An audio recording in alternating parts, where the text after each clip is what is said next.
Hello, my name is Scott Hamlin, and this is my honest review of Gifzign. So I'm here inside of Gifzign, and by the way, I pronounce GIF with a hard G. So some of you might pronounce it Gifzign, which is great. So it is a desktop application. If you're used to Gifzign, that was a cloud-based system, and so if you're thinking you're going to take advantage of your experience with your familiarity with that, then I need to put that to rest. This is a new UI, although it's not too complex. Let's take a look at it. I click on this little plus button, and then I get this pop-up. I can import a YouTube or Vimeo video, upload a video, or record a screen video, which I like. I think this is kind of cool. It's a thoughtful feature because if you're making like how-to videos for a blog, you can do that pretty quickly and easily. I mean how-to GIF animations, that is. So that's a thoughtful feature. I'm just going to go ahead and click on just a local video here on my hard drive. And I've selected this just to kind of, a couple things. One, to show you that it does take a little while depending on your GIF animation. So I can adjust the size whether I'm doing a cinematograph or not. The duration. I'm just going to make it something like 5 seconds or 4 seconds is fine. You probably want, if you're doing a cinematograph, you'd make it, of course, to whatever you're trying to record. This is a challenging one to do a cinematograph once. I chose it for that reason, just to point out a couple things. But let's first look at the basic. You got basic, filters, and cinematograph, and starts off in basic. I have the ability to put in my own text. This is some demo text. Let's do. Okay, and but now right off the bat, I can change the color, which is nice, but I can't change the outline color. I can change the text size, but it's and the opacity, but it's going to stay there. So I'm going to this is the top, and this is going to be at the bottom. Here's a quick demo, and I can't move those around. So I can adjust the size, adjust the color, and the opacity, but not the outline color or the positioning. So if I don't want text here, I can remove that, and I can import a PNG file, or with text, and so you can put that anywhere. I'm going to go ahead and just find a picture of myself here that I prepared earlier, and just import that in, and you can see that there we go. So I can move this around.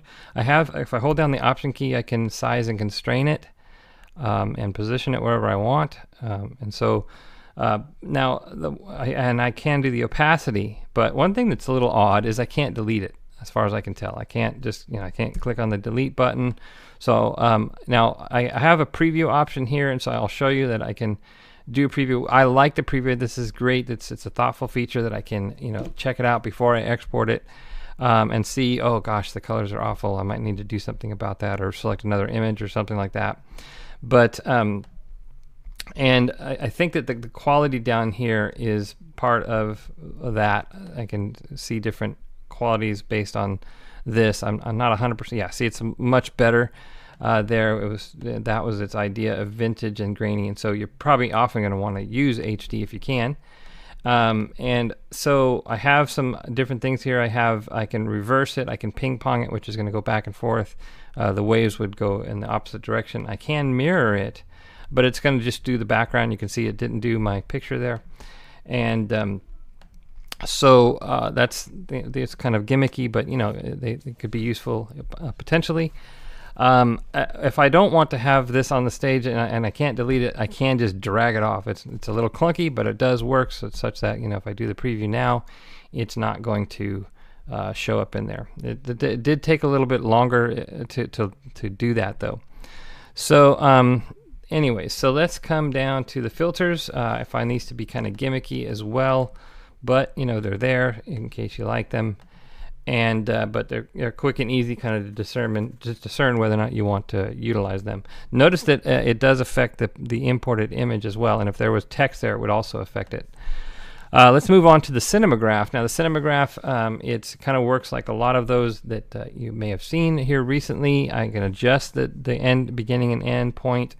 I can set the masking. It is a little bit unintuitive for me. It was, but I'm not going to do fine tuning. I can, adjust the size to kind of try to work my way around this. But let's just do a bigger area here, and so I get that kind of outline mask kind of thing here. So it's a little bit different. If you've seen, Gifzign and others, it was kind of more of a a shading kind of thing. I mean, graffiti. But you know, if I want to fine tune, I can. And actually, I'm going to do that because I did notice something. So I'll just kind of point this out here. So I'm just going to go what I think is around that, right? And actually, what it is, but the thing about it is that these leaves are going to move into this area with the wind, and so even though I'm kind of doing that, it really doesn't work. So I'm going to have to kind of do, you know, in this case, I really can't decide that I'm going to only keep that. So what I just have to kind of bring that all in as well, something like this, if I want to just, you know, deal with that. So, but I can. You know, I can do that, and so after I've done, I think I take off these so that I don't have to deal with that, and I can go ahead and preview it, and we can see what I got. So that's my cinematograph. You can see there's no motion over here; it's just here, and so you know it is feasible to do. I find I wish I could zoom in and get more fine-tuned and stuff like that, but the outline does give you a clear indication of where you're at, and once you get used to what tools you have to do, and there's probably some tutorials on these, there might be some options here. I didn't have tutorials, therefore I couldn't really figure it out. But you know, it does work, and I find it to be reasonably intuitive. I personally like graffiti a little bit more, but this is $20 less, and you get all the GIF animation tools. So that's I've pretty much touched on all the major areas in Gifzign. I would say, you know, it's combined all the tools, some other that we've seen in other tools. I do kind of, it leaves me wanting in a couple areas, particularly in the ability to to add text and move it around, and delete this and so forth. But I do like the built-in preview. I do like the ability to do a screen grab. So I think that this is a worthwhile tool. Now my bonus, if you want to grab this, is I'm doing a course. Now I meant to get this course further along, but a little distraction called Kinetic Text Animator has kept me from recording. But I am recording a course called how to basically get your GIF animations have small sizes, download sizes. That's optimizing them. And some of you may have seen some of my videos on that in the past, where I've just kind of done a long kind of thing. I'm going to really break it down in this course. I'm actually planning to put this on Udemy, but my bonus will be access to that course. It's going to be a $25 course, and you'll get that for free.